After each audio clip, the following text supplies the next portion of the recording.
Shalom Bapak Ibu, kembali dengan kami di program 5 Menit Penuh Harapan. Kita masih di Hakim yang kelima ya Bapak Ibu ya, yaitu Gideon. Kita akan melihat bagian ini lebih dekat lagi. Kita kemarin sudah melihat sepintas tentang Gideon. Coba hari ini kita melihat tentang panggilannya yang sangat terkenal itu. Bapak Ibu yang dikasihi Tuhan, ketika dia sedang mengirik, tiba-tiba malaikat Tuhan muncul memanggil dia. Bapak Ibu, singkatnya, dia dipanggil sebagai pahlawan, gagah perkasa. Itu pasti cukup mengagetkan bagi Gideon karena dia tahu siapa dirinya Bapak Ibu. Tapi malaikat Tuhan jelas jauh lebih tahu bagaimana Allah akan memakai dia dengan luar biasa. Nah Gideon, di masa Gideon, penyembahan berhala begitu rupa. Bahkan orang tuanya, ayahnya yang bernama Yoas itu juga menyembah berhala. Salah satu yang terkenal dari cerita tentang Gideon Bapak Ibu, ketika suatu kali malaikat Tuhan berkata supaya rubuhkan itu patung-patung Baal, berhala-berhala itu. Lalu kemudian karena Gideon takut, dia melakukannya di malam hari, dia rubuhkan semuanya. Lalu di pagi harinya ketika kemudian umat Israel tahu bahwa patung-patung telah rubuh, ditanya siapa yang melakukannya, maka mereka mengatakan Gideon yang melakukannya. Itu sebabnya Gideon juga disebut sebagai Yerubbaal, Bapak Ibu, karena dia meruntuhkan Baal-Baal itu. Kemudian ketika Gideon pagi itu kumpul seluruh rakyat hendak membunuh Gideon karena dia telah merusak berhala-berhala itu, membakarnya. Kemudian bapaknya Yoas datang dan berkata demikian, jika Baal itu Allah, biarlah dia berjuang membela dirinya sendiri. Bapaknya langsung membela Gideon, Bapak Ibu yang dikasihi Tuhan. Nah, Gideon seorang yang sederhana juga, cenderung malah penakut, dipanggil oleh Tuhan, kemudian diperlengkapi oleh Tuhan dengan cara-cara yang luar biasa, Bapak Ibu yang dikasihi Tuhan. Dan kita melihat di sini tentang meminta tanda. Bapak Ibu ingat cerita tentang itu ya. Jadi cerita yang sangat terkenal bukan hanya tentang dia merubuhkan para Baal itu, bukan hanya tentang panggilannya, tapi juga tentang bagaimana dia meminta tanda. Di bagian ini kita sering keliru Bapak Ibu. Dia meminta tanda. Berapa kali Bapak Ibu meminta tanda? Sekurang-kurangnya 3 kali dia meminta tanda. Kita tahu bersama-sama tanda yang dia minta, Bapak Ibu yang dikasihi Tuhan, tentang bagaimana bentangan bulu domba. Kalau bulu domba itu saja yang basah, semua di bagian sekitarnya kering, wah, itu berarti dari Tuhan. Kemudian Tuhan lakukan yang seperti itu.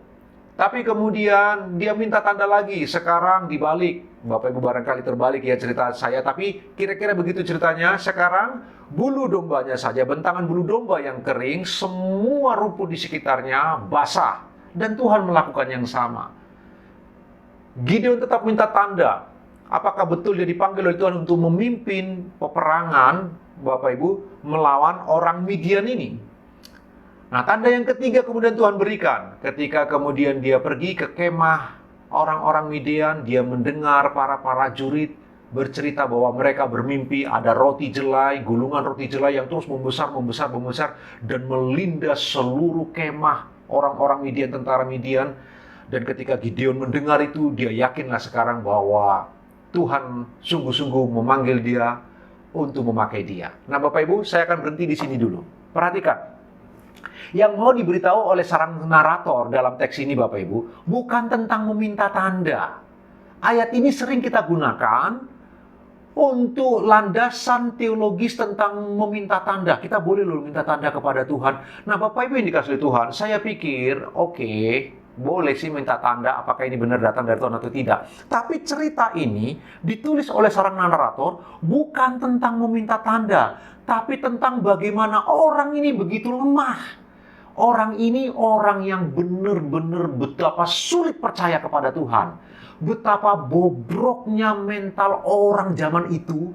Karena sudah terlalu lama ditindas 7 tahun oleh orang Midian. Mereka menyembah berhala, mereka menjauhkan Allah Yahweh.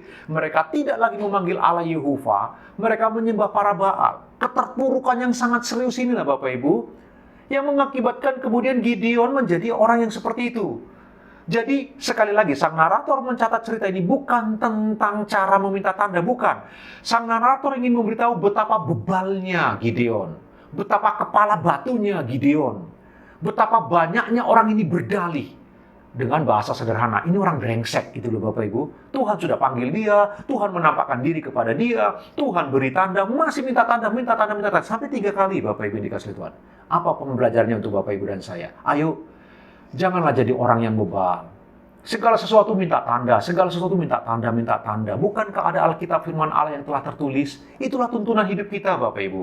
Mari melalui Alkitab yang kita punya, kita baca, kita merenungkan, dan taatilah. Jangan lagi minta tanda ini, minta tanda itu. Berhentilah menjadi orang bebal. Berhentilah menjadi orang yang kepala batu, Bapak Ibu. Jadi sang narator mau menceritakan permintaan tanda dari Gideon. Bukan landasan teologis untuk minta tanda. Sang narator memberitahu betapa orang ini bebal. Orang ini sulit percaya Allah. Ayo kita menjadi anak-anak Tuhan. Bukan anak-anak Tuhan yang bebal. Tapi menjadi anak-anak Tuhan yang tanggap dengan suara Tuhan, mengerti firman Allah dan melakukannya. Renungkan firman Tuhan sepanjang hari ini Bapak Ibu. Tuhan Yesus memberkati. Selamat beraktivitas.